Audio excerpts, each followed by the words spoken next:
Good morning, dear students. In today's lecture of the subject Principles of Business Management, we will be going through the time management, its meaning and importance. Okay, also, we will go through Pareto theory. Even we will discuss the techniques of time management. So, what is time management? Okay, see, time and tide waits for none, or time is money. Okay, when oftenly we do hear such type of phrases from our elders, from our parents and teachers. Okay, what is time? Time is something which can't wait for someone. Okay, which never waits for someone. It is valuable and intangible asset. Okay, so in modern world of today, time is money. Time is such a valuable intangible asset whose worth is recognized only when it is lost. We never realize the time passing through, and so we do not pay attention to it. But we face the shortage of time very often in our personal life and work life. Okay, when we have lot of commitment to fulfill. Okay, so this problem of shortage of time arises mainly when because we don't care for time management. What is time management all about? In the simplest words, time management can be defined as a system for controlling and using time as efficiently as possible. This system should not be rigid, it should be appropriately geared to the particular needs of the individual. Therefore, we can expect one general system that suits to the time needs of all the individuals. The system should be enough flexible and accommodative so that it can be adjusted to overchanging circumstances. We know that time is always fleeting, transitory, and limited. It is limited in the sense that life is finite and the time at our disposal in comparison to not our dreams, ambitions, and goals is restrictive. The productive time, which is actually available to us, is very less from one angle. Furthermore, time is always fleeting and it is moving forward. We cannot store time and use it as our requirements. Many times we have ample time and we really get bored due to it. Also, at several instances, we are running short of time and so cannot accomplish all our obligations in a way we expect them to meet.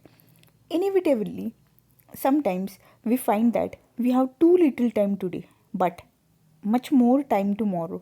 But when tomorrow rises up and becomes today, again we experience and understand that it is as hectic as yesterday. Thus, every day we feel that the next day will be free enough and provide us sufficient time. However, the stark reality is that no single day comprising of the night can supply us time for more than 24 hours.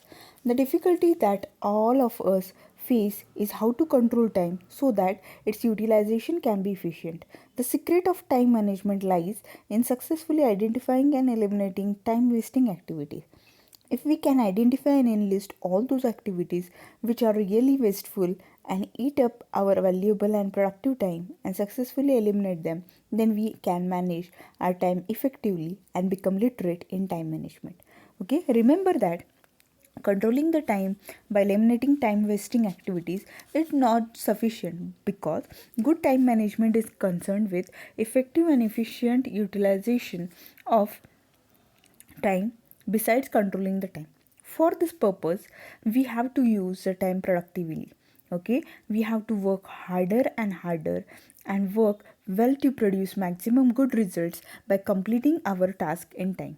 Okay, so time management is the process of planning and exercising conscious control of time spent on specific activities, especially to increase effectiveness, efficiency, and productivity. Time management is the strategy of planning out your valuable time and controlling the amount of time you spend on specific tasks in order to work more efficiently. So, when you are an executive or manager in a company, it is important to see that your time management system does not act in isolation. That is to say, you should not increase your leisure time by passing on your jobs and responsibilities to your junior. This is neither good for you nor for them. Okay, relieving somebody at the cost of overburdening someone in the organization or eliminating some of the important activities to reduce the workload or transferring some of the key functions to other people is not expected in time management. Time management tells you how to utilize your time resources in the most advantageous manner without allowing any loss or wastage of time. Time management should develop a unified and comprehensive approach to the productive utilization of time resources. It should not be composed of a mixture of discrete ideas, eventual tactics, or what is called as the tricks of the trade. It should cover up and influence all aspects of the work at all time, from time to time, and with the changes in circumstances, the approach should be modified, amended, and updated to suit to the newly developing situations. Time management is always subject to continuous improvement. One cannot expect to reach to a perfection, but consistent efforts to achieve excellent possible. Now, why time management is important? Let's see. See, the importance of time management is self evident. Time management teaches you to take care of valuable time resources. You must remember that if you do not care for time, the time does not have to care for you. Okay, time cares only for those who take care of their own time. Okay, so um, first one is time management does improve your performance, okay, as well as it improves the productivity. So time management has a direct positive effect on productivity as well as performance. Unnecessary and avoidable activities consume a large portion of your time. Further, delays and lethargy add to the problem in a significant way. Time management provides guidance and direction to identify and eliminate wasteful activities. This helps to develop suitable work procedures, streamline operations, and make a balanced work allotment. Time management teaches us to utilize the valuable available time most effectively and productively. This develops focus. An organization that does not develop a focus always faces a problem of inefficient and ineffective management. Focus building makes a classification between important, useful, necessary, and relevant activities and unimportant, less useful, unnecessary, and irrelevant activities. Focus tells us what we should do and what we should not to do. Okay, as all the activities are not of equal importance and also are not equally profitable, therefore the management has to select from several functional activities at to which functions the organization itself should perform and what function, processes, and jobs should be outsourced. Time management helps to provide a suitable direction and dimension to such decisions. Okay, productivity is the ratio of output to input. Material productivity can be measured by comparing the cost of input and the value of output. But how we can measure the employees' productivity and especially the managerial productivity? Yes, simply consider the wages paid and the work completed. Okay, due to this, you can surely manage the time. Time management makes all these things possible. It ensures a higher work rate and improves the performance level. It gets the work done cheaper, faster, and better. Okay, it helps to produce better work. Okay, see all the things that is into time management. Okay, it helps to you to control on the situation. Okay, you can create a situation, develop and mold it as per your desire only when you have a total and complete control of the situation. You can be in such a commanding position only if you have efficiently managed your time and activities, have harmonized them suitably to produce the desired effect. Okay, with effective time management you can become the in charge.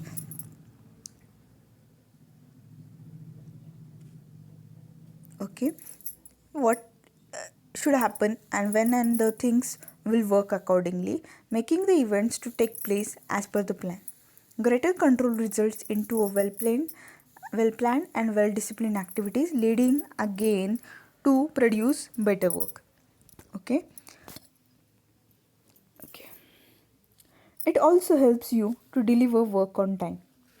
Okay, see, whenever you have done the time management, what happens, okay, exactly when you are supposed to complete the work, you know it, is it, and as per that, okay, what you do is, yes, you will become prompt to deliver the work. It also reduces your stress, is it, because, okay, if you do your work in time, surely it will help you to, yes, complete your work in time, is it, if you allocate the time for doing the work, is it, and as per the schedule, if you do the work, surely it will be helping you, yes, it will be helping you to complete your work in time. Okay, so overall it reduces your stress because, yes, the workload you have accomplished, is it, okay. Then improved career options or opportunities, okay, yes, as you can balance the work, whatsoever workload is offered to you, surely, okay, it helps to you to grasp new opportunities, new career opportunities, and it will surely make your future better. Okay, it also boosts your confidence. Okay, see, when, okay, you complete your work in time, surely you go on achieving something. Okay, when you go on achieving the targets which you have set up, okay, surely it will boost your confidence. Okay, means you can do anything, you can achieve everything. Okay, this type of sense itself, it will boost your confidence. Then become more efficient. Okay, it helps you to be prompt at every time because, yes, your free time will be increased. Okay, and you will be having greater visibility into it. So time oriented people and organization are always noticeable. Okay, their efficiency and effectiveness is quite visible. Preparing schedules and observing the following them is a part and parcel of their normal functioning, which cultivates discipline, regularity, and productivity. A person or an organization missing out the deadlines always lags behind in performance, meets losses, and loses reliability and dependability. This has an adverse effect on their reputation. We must always remember that more deplorable than the asset depreciation is the depreciation of goodwill and reputation. Time management protects you from such heavy losses. Then the techniques of time management. Let's see what are the different techniques of time management. Techniques of time management. An individual or organization has to develop a suitable system of time management for effective and productive time utilization. Following are the important components of time management, which are also important, which are also known as techniques of time management. Each organization or individual may have a bit different approach to time management. However, the techniques which are most useful and effective we will be discussing. Okay, so techniques are employed in an orderly manner. They provide the organization with a full-fledged time management system. Okay, first one is workload analysis. This involves an assessment of workload in relation to the time available. This analysis involves three key activities which are as follows. First one is knowing your objective, compiling a time log, assessing your work. Okay, so knowing your objective means what? Yes, much of the time management is concerned with making decisions, right? Okay, you have to decide what to do, what not to do, which task has to be carried out first, and which should be delegated. Okay, clear and concise objectives provide the framework within which such decisions and choices can be correctly made. The objectives should be specific, realistic, timed, and measurable. Vague and unattainable non measurable objectives having no deadlines create hurdles in time management and spoils the basic purpose of the entire exercise. Okay, compiling a time log. A time log sets out the time available to you and how you are using the time. Okay, you can build and improve a time management system unless how well you are using your time at any moment. Okay, time block compilation consists of estimation of work time ratios, then dividing up time, recording activities, then third one is assessing your work. At the end of every month, you can assess your time log and find out how you have spent your time on different activities. Now, you can identify which task requires your involvement due to your expertise and organization position, and which task can be assigned to your juniors and subordinates. Further, you can realize that some of your tasks can be performed better and faster by adopting certain alternative methods. Make a division and classification of the task into following three categories and then give them suitable treatment. Tasks which are important and urgent, which only you can perform. Tasks that are equally urgent and important, but which can be performed by your junior and subordinates. And the time wasting activities. Okay, then getting organized. Organize yourself properly to complete your work in time. For this purpose, prioritize your work and task. Use diaries and composing lists to help you. In developing priorities, consider following three characteristics of activities. Urgency, that is, some tasks require immediate attention because they are urgent. Okay, then important, some tasks are important and should be performed by responsible person. And third, urgency and importance. Some tasks are urgent as well as important. Okay, so based on this, you can, yes, prepare the checklist which will help you through each day's workload for its smooth and efficient completion. Every day enlist the tasks that are to be completed before the end of the day and see that you do it alertly. Then delegation. See, delegation is an activity through which, yes, you can manage the time efficiently and effectively also. Delegation involves a transfer of some task and related authority to your subordinate by a superior. Okay. However, ultimately, the superior is responsible for success or failure of this work. Delegation relieves the superior from the burden and pressure of work, saves his or her time, and allows him to focus on the more important and crucial issues. Okay, it also develops the capabilities of your subordinates, increase their confidence, and provide them greater job satisfaction. It motivates people and boosts up their morale.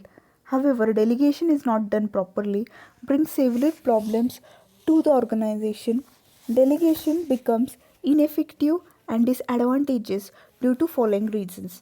Okay, the superior hands over the work to his subordinate but does not give him adequate authority which is necessary for its performance. The superior constantly interferes in the subordinate's work, doing checking and making suggestions. Only the dullest and the most unpleasant tasks are delegated, causing resentments. Okay, the superior chooses a wrong employee to do the activity. The one who is close to the superior, regardless of his capability, is delegated the authority. Okay, in order to make the delegation effective, okay, what you can do is, yes, the activities to be delegated should be dependent on the individual and the circumstances. Then the time is also important. Time consuming tasks should not be delegated to the subordinates. The delegation should be done properly. Okay, considering all these things, you can, yes, what you can do is you can do delegation. Then effectively handling the paperwork. Okay, paperwork eats up a lot of time. Okay, therefore learn to read and write efficiently. Okay, while dealing with incoming mail, classify and prioritize all incoming paperwork into following three categories. Okay, those paper that require action, those paper which are supplied only for information and references, those paper which are to be disposed of as they are either useless or irrelevant. Okay, Based on this, you can, yes, you can use handle the paperwork properly, so that you can ensure time management.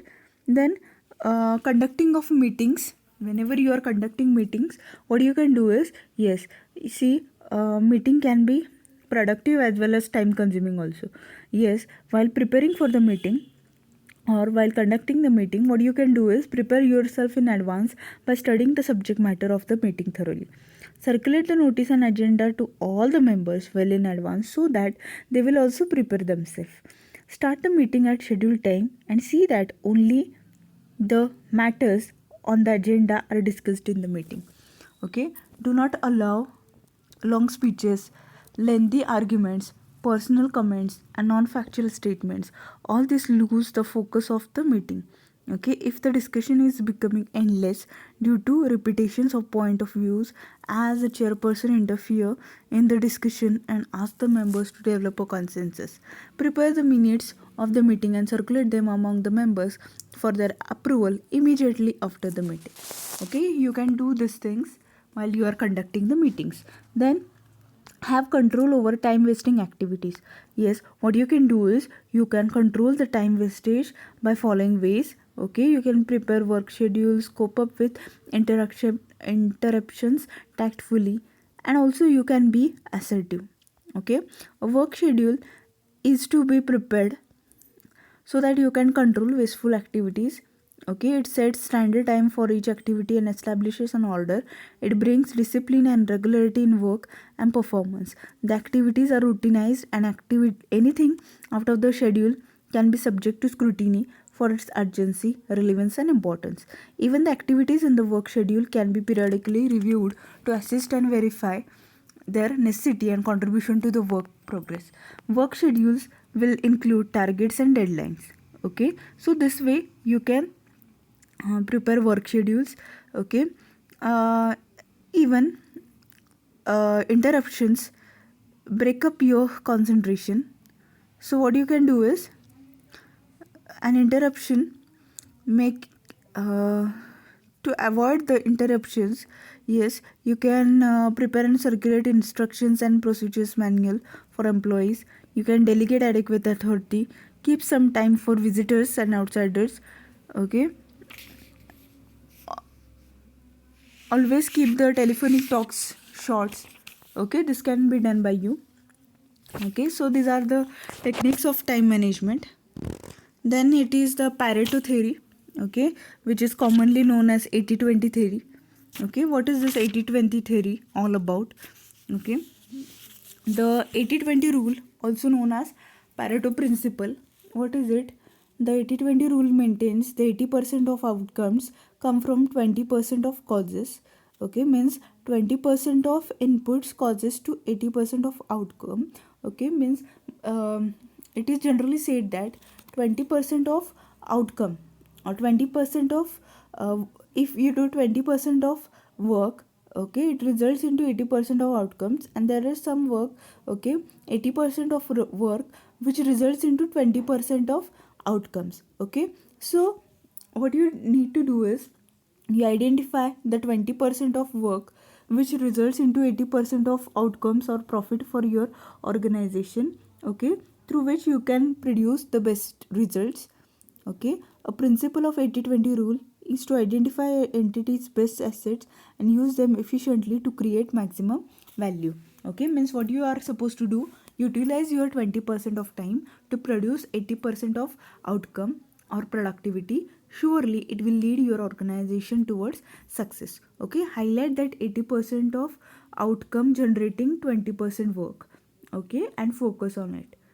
Okay, and try to delete the 25% of work which results from 80% of inputs. Okay, you can do this. This is the Pareto theory. With this we do conclude today's lecture. Thank you.